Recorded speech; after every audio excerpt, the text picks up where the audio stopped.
Professor doctor विमुक्ता राजे, हृदयस्थ अर्थात Ojharkar madam, ह्या 2 शब्दांनी माझं अवघं आयुष्य साकारलंय असं म्हणता येईल. मॅडमचा सहवास मला 2.5 दशकं लाभला. यामुळे त्यांच्या आठवणींचा सदाहरित असा वृक्ष माझ्या मनात कायमच बहरलेला असतो. ओझरकर मॅडम यांनी अखंड ज्ञानयज्ञ चालवला होता.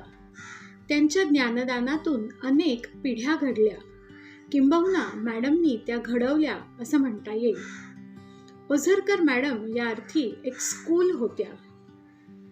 काव्य, शास्त्र, विनोद, चातुर्य अशा गुणांनी संपन्न असं मॅडमचं व्यक्तिमत्व होतं.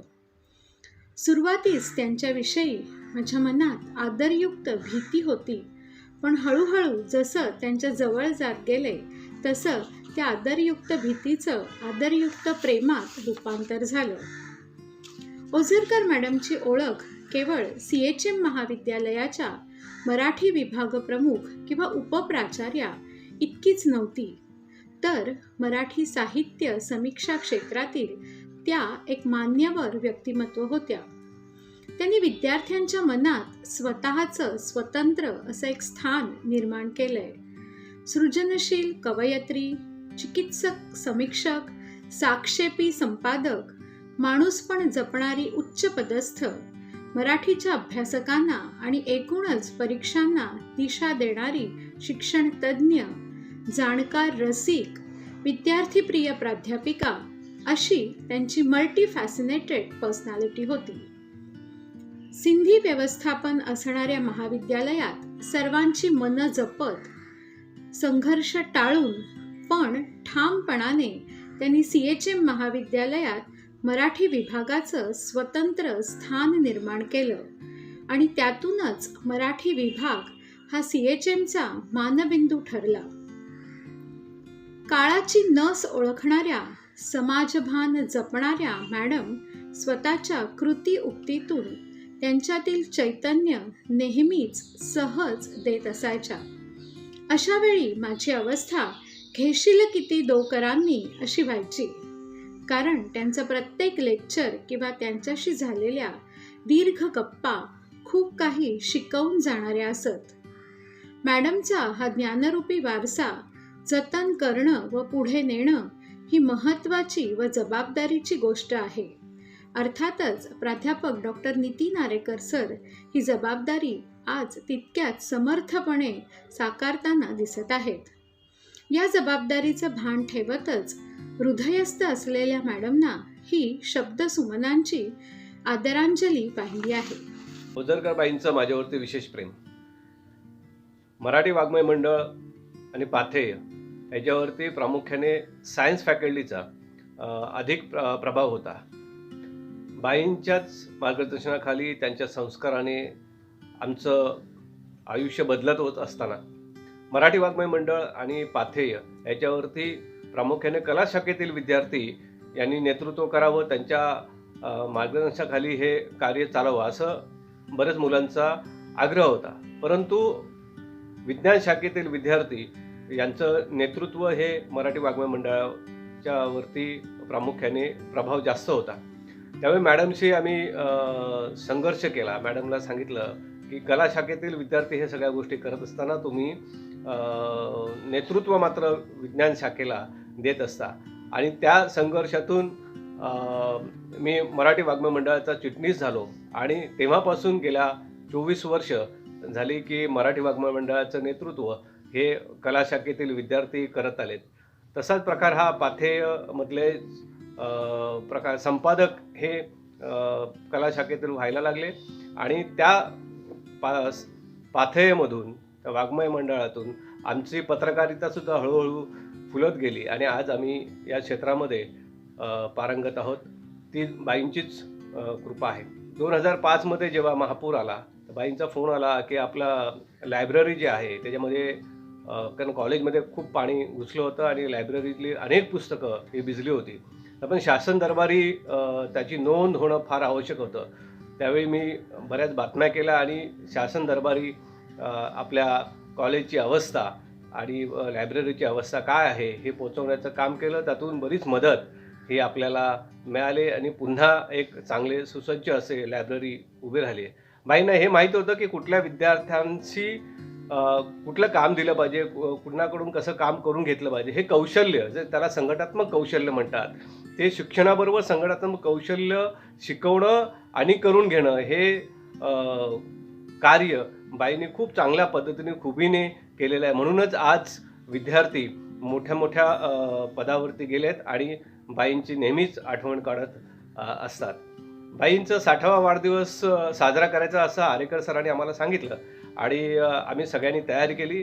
कारण बाईंचं आजारपण त्यामुळे मोठ्या प्रमाणावरती तो सेलिब्रेशन करू नये किंवा तो संसर्ग होऊ नये याची काळजी आम्हाला घ्यायची होती. म्हणून आम्ही काही 10-15 वर्षातील विद्यार्थी, निवडक विद्यार्थी त्या सेलिब्रेशनसाठी गेलो होतो आणि उत्तमसं असं वाढदिवस आम्ही साजरा केला. बाईने आपल्या कविता सादर केल्या, नवीन काही रचना केल्या होत्या त्या साजऱ्या केल्या, जुन्या आठवणींना उजाळा दिला आणि सर्व आयुष्य म्हणजे त्यांच्या जीवनातील प्रवास, हा प्रवास इथे उलगडला गेला आणि त्यांचे साक्षीदार होण्याचं भाग्य माझ्यासारख्या काही निवडक विद्यार्थ्यांना लाभला. अजून एक भाग्य मला लाभलं की बाईंचं शेवटच्या क्षणापर्यंत त्यांचा सहवास माझ्यासारख्या विद्यार्थ्याला लाभला.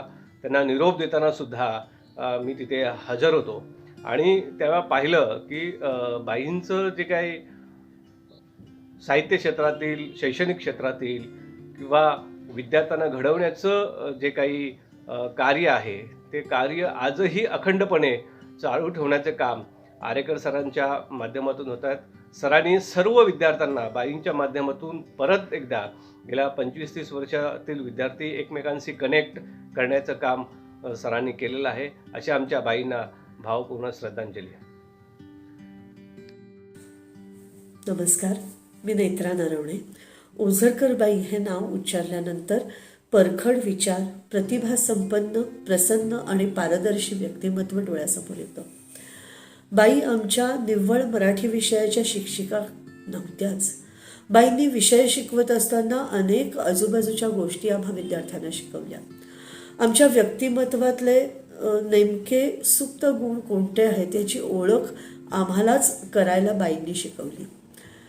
मराठी वाङ्मय मंडळाचे अनेक उपक्रम असू देत किंवा मराठी विषयाचा अभ्यास असू देत, बाई शिकवत असताना, ते उपक्रम राबवत असताना आजूबाजूचे अनेक संदर्भ आम्हाला द्यायच्या. त्यातनं अनेक गोष्टी, अनेक संकल्पना आम्ही मुलं शिकलो. TYBAला स्त्रीवाद शिकत असताना स्त्रीवाद म्हणजे काय, स्त्रीवादी साहित्याचा अभ्यास कसा करायचा, ह्या सगळ्या गोष्टींचा अभ्यास करत असताना बाईंचं व्यक्तिमत्व मात्र वेगळंच जाणवायचं. प्रखर स्त्रीवादाची ओळख करून देत असताना, त्याचा अभ्यास करत असताना बाईंनी स्वतःतलं स्त्रीत्व मात्र कुठेच हलून दिलं नाही. तिळमात्रही त्याला धक्का लागून दिला नाही. बाईंचा प्रभाव आम्हा विद्यार्थ्यांवर वेगवेगळ्या गोष्टीतून पडत होता. TYBA झाल्यानंतर अर्थातच मी नृत्य शिक्षिका म्हणून काम करायचं ठरवलं. मी माझे क्लास सुरू केले आणि बदलत्या सगळ्या म्हणजे संकल्पना, काळ किंवा कलेकडे बघण्याचे दृष्टिकोन अशीच एकदा चर्चा रंगली होती बाईंना भेटायला गेलेली असताना. आणि बाईंना म्हटलं की काळानुसार खूप बदलावं लागेल नाही का मला सुद्धा, म्हणजे माझ्यासारख्या सगळ्यांनाच. तर बाई पटकन म्हणाल्या, काहीच आवश्यकता नाही, तू जशी आहेस तशीच राहा, तू जशी आहेस तशीच लोकांपुढे जा, तुझ्यातला आत्मसन्मान जागा ठेव, तुझ्यातल्या व्यक्तिमत्वावर सतत प्रेम कर, तुझ्यातलं स्त्रीत्व जागं ठेव, त्याला गवसणी घालत राहा. हे सगळं केलंस कीच समज की तू स्त्रीवाद शिकलेली आहेस, तू तो सांभाळली आहेस. आणि खरंच आहे, आजच्या घडीला गृहिणी म्हणून जबाबदारी पार पाडताना, अनेक संस्थांमध्ये कामं करताना किंवा नृत्य शिक्षिका म्हणून अनेक पालकांशी संपर्क येतो त्यावेळेलाही, आणि मुलांना मोठं करत असताना बाईंची हीच शिकवण खूप उपयोगी पडते. सतत त्याचं प्रत्युत्तर येतं. आपण जसे आहोत तसेच लोकांपुढे जातोच, त्यात जसे आहोत तसे पारदर्शीपणे स्वतःला बघतो, स्वतःच्या व्यक्तिमत्वावर प्रेम करतो आणि आपल्या आतल्या आवाजाला सतत साथ घालत असतो. त्याच वेळेला आपण लोकांना आवडतो. आपल्यामध्ये जे जे चांगलं आहे ते आपण लोकांपर्यंत पोहोचवण्याचा प्रयत्न करत असतो.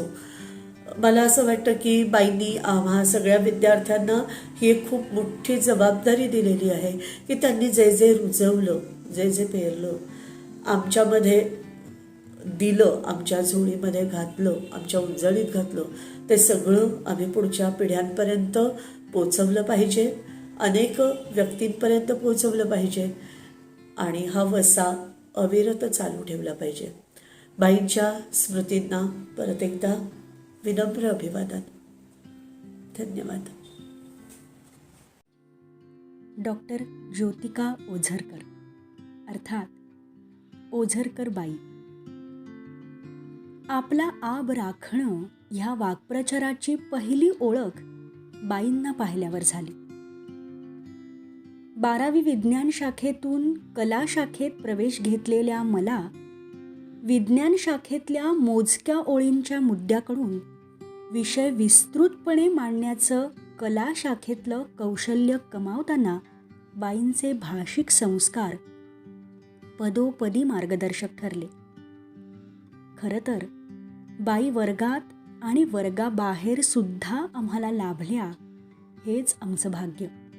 आपापली जमीन शोधून मशागतीनं ती कसदार करण्याचं कसब बाईंनी आम्हा विद्यार्थ्यांना दिलं. त्यांच्यासाठी आम्ही काय देणार? माझ्यातर्फे ह्या 4 ओळी. बाई. बाई म्हणजे मनामनांच्या आनंद लहरींचा उत्सव असतो. बाई म्हणजे मनामनांच्या आनंद लहरींचा उत्सव असतो. माझ्यातल्या मला शोधायला लावणारा आरसा असतो. किशोरीताईंच्या षड्जासारखा प्रतिभेचा एक मापदंड असतो आणि प्रत्येक शब्दात उत्तुंग भरारी घेण्याचा आशीर्वाद असतो. बाई, शतशः नमन. नमस्कार, मी अनुया गरवारे धारक. 2004 साली CHM महाविद्यालयामधून मी मराठी हा प्रमुख विषय घेऊन उत्तीर्ण झाले. आज ओझरकर बाईंबद्दल बोलायला म्हणून तुमच्याशी संवाद साधते. बाई म्हणल्यानंतर आमच्या डोळ्यासमोर जे एक करारी असं व्यक्तिमत्व उभं राहतं ते म्हणजे ओझरकर बाईंचंच. त्यांना आम्ही कधीच मॅडम, मॅम, टीचर वगैरे अशी संबोधना वापरली नाही. त्या पहिल्या दिवसापासून आमच्यासाठी बाईच होत्या. कारण कदाचित त्यांची ओळखच आम्हाला आरेकर सरांनी ह्या तुमच्या ओझरकर बाई असं म्हणून करून दिली होती आणि तेच नाव इतकं पक्क डोक्यात बसलं होतं की आजही ओझरकर बाईच आमच्या तोंडामध्ये येतं. बाईंचं लेक्चर म्हणजे आमच्यासाठी पर्वणी असायची आणि त्यातून सुद्धा बाईंचं स्त्रीवादाबद्दलची जी लेक्चर्स असायची, स्त्रीवादी साहित्याबद्दलची जी लेक्चर्स असायची ती तर आमच्यासाठी म्हणजे खास, आम्ही एकही त्यांचं ते लेक्चर बुडवलं नाही अशी ही लेक्चर्स होती. ओझरकर बाई आणि आरेकर सर हे दोघेही अतिशय खेळीमेळीचं वातावरण आमच्या वर्गामध्ये कायम ठेवायचे. सर जेव्हा आम्हाला ओरडायचे तेव्हा का रे नितीन माझ्या मुलींना ओरडतोस असं कायम बाई आमची बाजू घेऊन त्यांच्याशी बोलायच्या. वेळ कमी असल्यामुळे फक्त एक उदाहरण मला द्यायचं आहे बाईंबद्दलचं की आयुष्यात आम्हाला प्रायोरिटी कशाला द्यायची म्हणजेच प्राधान्य कशाला द्यायचं हे बाईंनी आणि अर्थातच सरांनी एका गोष्टीवरून समजावलं होतं. आज ती हकीकत इथे सांगावीशी वाटते. आम्ही टीवायला असताना आमच्या प्रिलिम्स चालू होत्या कॉलेजच्या, महत्वाच्या असतात सगळ्यांना माहिती आहे. आणि नेमक्या त्याच दिवसांमध्ये खोपोलीच्या कॉलेजमध्ये मराठीच्या विद्यार्थ्यांसाठी एक छान व्याख्यानमाला होती, काहीतरी 3 का 4 दिवसांची. आता आमचं मन तिथेही ओढ घेत होतं कारण ती खास मराठीच्या मुलांसाठी होती व्याख्यानमाला. आता प्रिलिम द्यायची कर्जतून आम्ही जायचो, कर्जतून उल्हासनगरला जायचं आणि प्रिलिम द्यायची की कर्जतून खोपोलीला जायचं आणि ती व्याख्यानमाला अटेंड करायची. आमच्या पुढे संभ्रम होता. पण बाई आणि सरांनी इतका छान मार्ग सांगितला. त्यांनी सांगितलं तुम्ही कर्जतून उल्हासनगरला या, प्रिलिमच्या पेपरला बसा, 1.5 तास तुमच्या हातात आहे, 1.5 तासामध्ये जितका पेपर लिहून होईल तेवढा लिहा असेल तसा पेपर टाका आणि त्या पुढची जी गाडी होती त्या गाडीने तुम्ही खोपोलीला जा आणि ते अटेंड करा. प्रिलिमचे पेपर आम्हीच तपासणार आहोत. आम्हाला माहितीये तुमचा अभ्यास कसा, किती, काय चालू आहे ते. ती व्याख्यानमाला ही पुन्हा होणे नाही आणि म्हणून प्रिलिमही बुडवायची नाही आणि तेही बुडवायचं नाही. इकडे या, 1.5 तासात लिहून तिकडे जा. म्हणजे मला नाही वाटत दुसऱ्या कुठल्या कॉलेजमध्ये त्या कॉलेजच्या प्राध्यापकांनी मुलांना हा असा मार्ग सुचवला असता. आयुष्यात प्रायोरिटी कशाला, किती, कधी, कशी द्यायची हा आमच्यासाठी एक धडा होता. ओझरकर बाईंच्या आयुष्यामध्ये 2 गोष्टी अत्यंत महत्वाच्या होत्या, त्यांचे विद्यार्थी आणि त्यांची तत्व. पण अनेकदा त्यांच्या विद्यार्थ्यांसाठी त्यांनी तत्वांनाही मुरड घालताना आम्ही बघितलेले. बाई हा मोठा प्रबंधाचा विषय आहे. 2 मिनिटात उरकायचा प्रयत्न केला, बरंच राहून गेलंय, पण पुन्हा कधीतरी. नमस्कार, मी आदिती बनसावळे, बाईंची विद्यार्थिनी. मी ज्या वेळेला 11वी-12वीला कॉलेजमध्ये गेले त्यावेळेला बाई त्यांच्या PhDच्या सुट्टीवरती गेल्या होत्या. मी त्यावेळच्या विद्यार्थ्यांच्या तोंडूनच त्यांच्याबद्दल ऐकलं होतं आणि तेव्हाच माझ्या मनात खूप उत्सुकता होती की बाई परत कधी येत आहेत कॉलेजमध्ये आणि मला त्यांच्याबरोबर कधी वेळ घालवता येतोय, त्यांच्या सहवासात कधी राहता येतंय. माझं सुदैव की मी FYला जाईपर्यंत बाई परत आल्या होत्या आणि मला त्यांच्याकडनं शिकता आलं, त्यांच्या बरोबर वेळ घालवता आला, त्यांच्या सहवासात 3 वर्ष घालवता आली, हे मी माझं सौभाग्य मानते. बाईच्या शिकवण्यामध्ये इतकी सहजता होती की तो विषय कधी प्रिय झाला हे मलाच समजलं नाही आणि मी TYला मराठी घेतलं. खूप जडजड विषय असलेले सुद्धा त्यांनी खूप सहज करून आम्हाला शिकवले. गझल सारखा प्रकार असेल जो शिकणं क्लिष्ट वाटू शकतं, बोर वाटू शकतं, तो विषयही त्यांनी खूप सोपा करून आम्हाला शिकवला. त्यामुळे कदाचित मी TYला मराठी घेतलं असेल की त्यांच्याबरोबर त्यांचीच सगळी लेक्चर्स मला ऐकता यावी, कारण आम्हाला त्यांचे लेक्चर संपू नये असंच वाटायचं कायम. त्या इतक्या मनमोकळ्या गप्पा मारायच्या की गुरु आणि शिष्य या नात्यातलं जे एक दडपण आहे ते आम्हाला कधीच जाणवू दिलं नाही त्यांनी. खूप छोटे छोटे विषय असतील तरी सुद्धा त्याच्याबद्दल त्या आमच्याशी गप्पा मारायच्या. माझ्याशी डिस्कस करताना त्या कॉलेजमधल्या कार्यक्रमांना मी कुठली साडी नेसू ह्याच्या बाबतीत पण त्या मी एक विद्यार्थिनी असूनही माझं मत घ्यायच्या आणि ती साडी त्या नेसून यायच्या. इतकं सहज नातं त्यांनी आमच्या बरोबर निर्माण केलं होतं. आणि त्या आम्ही FY ते TYच्या वर्षामध्ये त्या व्हाईस प्रिन्सिपल होत्या, त्यामुळे आम्हा विद्यार्थ्यांची जरा कॉलर टाईटच होती की आमच्या बाई व्हाईस प्रिन्सिपल आहेत. आणि त्या काळामध्ये खूप तो काळ आम्ही कॉलेजमधला सुवर्ण काळच आम्ही म्हणतो की तो आम्ही उपभोगला त्यांच्या व्हाईस प्रिन्सिपलशिप मधला. खूप वेगवेगळे कार्यक्रम, खूप वेगळ्या वेगळ्या गोष्टी आम्हाला कॉलेजमध्ये त्यांच्यामुळे करता आल्या आणि त्यांचा सहवास आम्हाला लाभला आणि त्यांच्या आचार विचारातनच इतक्या गोष्टी त्यांनी आम्हाला शिकवल्या की वेगळं काही शिकवणं असं काही त्यांच्या ह्याच्यात आम्हाला वाटलं नाही. त्यांच्या सहज वागण्यातनच काही गोष्टी ते आम्हाला शिकवून गेल्या. तुम्ही कितीही मॉडर्न असलात तरी सुद्धा तुमचे संस्कार, तुमच्या संस्कृतीतल्या गोष्टी न सोडता तुम्ही तुमचं कसं तुम्ही मॉडर्न दिसू शकता. एखादी स्त्री ज्यावेळेला स्वतःचं करिअर घडवते, पुढे जाते, त्यावेळेला तिने तिच्या गोष्टी कशा मुळाशी घट्ट ठेवायच्या असतात आणि त्या स्वतःबरोबर घेऊन पुढे जायचं असतं हे आम्ही त्यांच्यापासून खूप शिकलो. आम्ही TYला असताना एक अप्रिय गोष्ट घडली, तो म्हणजे 2005-06 सालचा पूर. कॉलेजचा फर्स्ट फ्लोअर पाण्यामध्ये होता, त्यामुळे डिपार्टमेंटही अख्खं पाण्याखाली होतं. ज्यावेळेला पूर ओसरल्यानंतर आम्ही गेलो त्यावेळेला आम्ही इतके हतबल झालेलो की डिपार्टमेंट अख्खं वाहून गेलं होतं, सगळी पुस्तकं वाहून गेलेली होती. आम्ही इतके टेन्शन मध्ये होतो की आता काय याच्या पुढे. पण बाईंचे सगळ्याशी संबंध इतके छान की एका महिन्याच्या आत डिपार्टमेंटमध्ये होती त्याच्याही पेक्षा जास्ती पुस्तकं डिपार्टमेंटमध्ये पुन्हा आली होती. आम्हाला ती कुठे ठेवू त्याच्यासाठी जागा सुद्धा आम्हाला सापडत नव्हती. हे काही किस्से आहेत की ज्यामुळे आमच्या बाई कायम लक्षात आहेत. बाई तुम्ही आमच्या मनात तर आहातच कायम, पण आचारात विचारात कायम आहात. मी एक शिक्षिकाच आहे, वेगळ्या क्षेत्रातली पण एक शिक्षिका आहे. जसं तुमचं आमच्याशी नातं होतं तसं मी माझ्या विद्यार्थिनींशी ठेवण्याचा प्रयत्न करते. त्यामुळे तुम्ही आमच्याबरोबर सतत आहात. बाई, तुम्ही आहात. नमस्कार, मी सचिन मुळे. ज्योतिका ओझरकर. ते म्हणतात ना, नाम ही काफी आहे, असंच काहीच आहे. बाईंबद्दल बोलायचं झालं तर संध्याकाळ पुरायची नाही.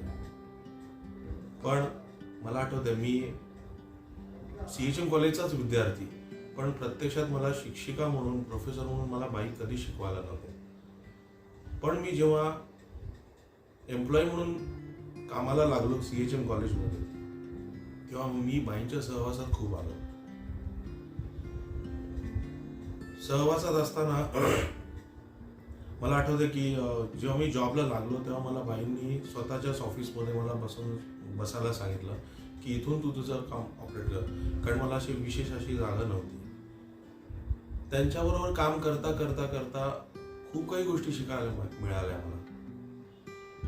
आणि एक गंमत अशी आठवते मला की मी कॉलेजचा एम्प्लॉई, बाईंचा आणि माझा तिथे कामाशी खरा तर काही संबंध नाही असं नसताना सुद्धा मला बाईंनी स्वतःच्या ऑफिसमध्ये बसायची परमिशन दिली. ही गोष्ट खरं तर स्टाफमध्ये खूप जेलसी व्हायची सगळ्यांना की वो कॉलेज का एम्प्लॉई है और मॅडम के ऑफिस में बैठता है. हे लोकांना तितकंसं पटायचं नाही. त्यामुळे मला तिथून बाहेर काढण्याचा बऱ्याच लोकांनी प्रयत्न केला. अर्थात तो प्लॅन फेल झाला.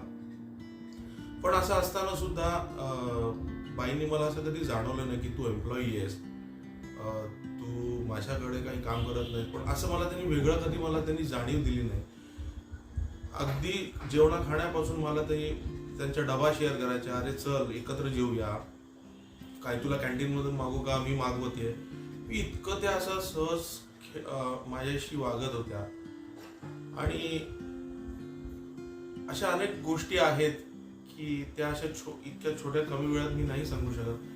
पण माझ्या आयुष्यातली फार मोठी गोष्ट आहे की मॅडम सारखी, बाईंसारखी मला व्यक्ती माझ्या आयुष्यात लाभली, त्यांचा सहवास मिळाला, त्यांच्याकडून खूप काही शिकायला मिळालं. एक फक्त सांगतो जाता जाता की त्या ब्रह्मांडाला राहतात आणि ब्रह्मांडाच्या सिग्नलवर जेव्हा केव्हा मी तिथून पास होतो किंवा थांबतो तेव्हा नकळत माझा हात जोडला जातो.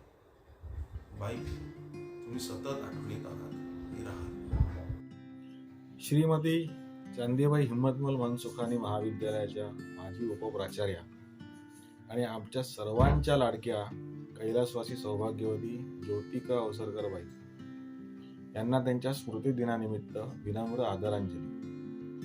बाईंच्या कार्याचा आढावा घेणं तसं आमच्यासारख्या विद्यार्थ्यांना खरोखर आवाक्याच्या बाहेरचंच वाटतं.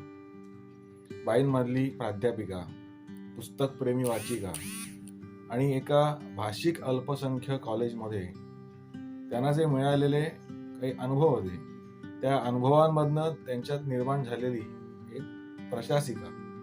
मला वाटतं ह्या 3 मुद्द्यांच्या आधारावरतीच आपण बाईंच्या कार्याचा एक मागोवा घेण्याची आपण संधी साधूया. बाई कायम सांगायच्या की शिकवणं म्हणजे दुसऱ्यांदा शिकणंच. हे वाक्यच मला त्यांचं खूप क्रांतिकारी वाटायचं की स्वतः शिक्षिकेच्या भूमिकेत बसायचं आणि बसता बसता विद्यार्थ्यांकडनं शिकते मी असं ह्या भावनेने काम करायचं. ही भावनाच मला वाटतं खूप उदात्त आहे.